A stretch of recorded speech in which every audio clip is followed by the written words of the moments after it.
22 April পর্যটকদের রক্তে লাল হয়ে উঠেছিল সবুজ ভূস্বর্গ। কাশ্মীরের পেহেলগাঁওয়ের বৈশরণে 26 জনকে খুন করে জঙ্গিরা।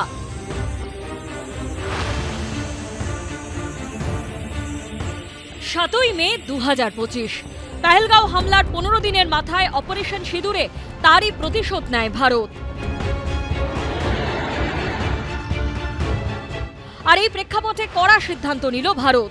সরকারি সূত্রে খবর, সিদ্ধান্ত হয়েছে ভবিষ্যতে ভারতের বুকে জঙ্গি হামলা হলে তাকে দেশের বিরুদ্ধে যুদ্ধ ঘোষণা বলে ধরে নিয়ে সেই মতো পদক্ষেপ করবে ভারত।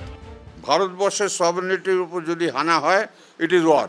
এয়ারফোর্সের যে শক্তিটা আছে তাতে সব ড্রোনও আটকানো হয়েছে, ওদের হাওয়াই জাহাজও নামানো হয়েছে। পুরো যুদ্ধ হলে যে 25-30 বছর পেছনে চলে যেতে হতো, আমাদের ইকোনমি একটু ট্রাভেলে হতো, সেটা হয়তো কিছুটা বাঁচানো গেছে। Nobody favoured our ceasefire for Indian winning army.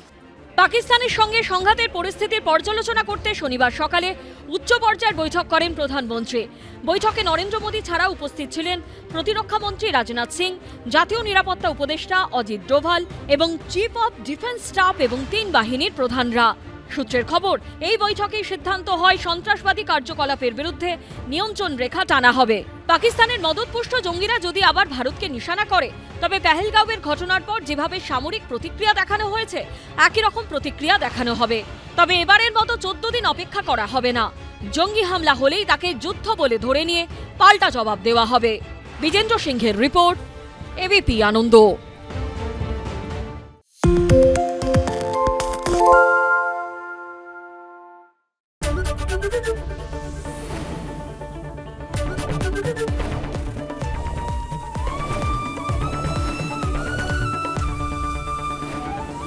ABP আনন্দ, এগিয়ে থাকে, এগিয়ে রাখে। বাংলা চেঁচামেচি চায় না, বাংলা খবর চায়। বাংলা খবর, বাংলার খবর। আরে চাটা দে। এই আমার একটা চা দেন। কি হলো আমারটা? বাংলা পক্ষপাত চায় না, বাংলা খবর চায়। বাংলা খবর, বাংলার খবর। সত্য অন্তহীন, সত্যের খোঁজও তাই, সত্য সন্ধানে তাই আমরা অক্লান্ত, অকুতভয়। এবিপি আনন্দ নতুন ভাবনার প্রতীক, যা মনে মুক্ত, তথ্যে যুক্ত এবং যাবতীয় সীমানার বাঁধন থেকে মুক্ত। সীমা না শব্দটির মধ্যে লুকিয়ে আছে মানা শব্দটি, যেন চোখ রাঙানি এক অদৃশ্য বেড়াজাল, যা আটকে রাখে আমাদের এক ছোট্ট গণ্ডির মধ্যে। একমাত্র সঠিক খবরই গড়ে তুলবে এক মুক্ত সমাজ। সেই জগৎ গড়ার লক্ষ্যে কোনো সীমানার ঠুকুটি আমরা মানব না। এবিপি আনন্দ, এগিয়ে থাকে, এগিয়ে রাখে।